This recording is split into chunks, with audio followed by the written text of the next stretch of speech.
मी Punjab duck काय होणार आहे की दुपारी सकाळी 9 ते दुपारी 2च्या दरम्यानपर्यंत थोडं हवामान कोरडं राहील, ऊन पडणार आहे. तितक्यामध्ये तुम्ही काय करा, हे 14 तारखेपर्यंत शेतकऱ्यांनी कामं करून घ्या.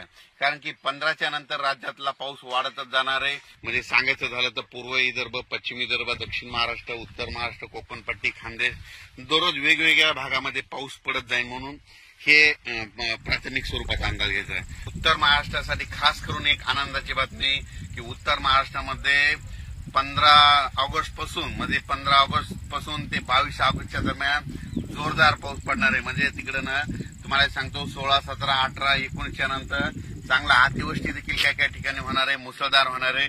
तर ह्या पावसामध्ये तुमचा हा पाऊस निर्णायक ठरणार आहे. विहिरीला देखील तुमच्या पाणी येणार आहे, वडी नाली देखील वाहणार आहेत. म्हणून उत्तर महाराष्ट्रातल्या शेतकऱ्यांनी हा अंदाज लक्षात द्यायचा. त्याच्यानंतर परत सांगू इच्छितो की मुंबई, पुणे, नाशिक, संगमनेर, इगतपुरी या कोकणपट्टीच्या भागातल्या सर्व शेतकऱ्यांना सांगू इच्छितो की तुम्ही काय करा, म्हणजे तुमच्याकडे म्हणजे 17 ते 22च्या दरम्यान म्हणजे 17 ऑगस्ट पासून 22च्या दरम्यान मुंबई असो, पुणे असो, त्याच्यानंतर नाशिक, इगतपुरी या भागामध्ये अतिमुसळधार पाऊस पडणार आहे. म्हणून हे अंदाज लक्षात.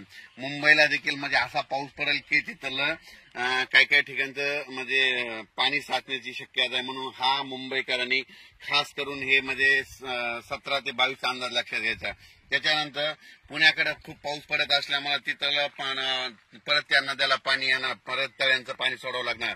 त्याच्यामुळे परत पूर परिस्थितीमध्ये सांगली, कोल्हापूरकडे तिकडे परत पूर परिस्थितीला सामोरं जावं लागणार. म्हणून तिकडे देखील नद्याला पाण्याला पूर येणार आहे. म्हणून हे अंदाज सांगली, सातारा, कोल्हापूर या शेतकऱ्यांनी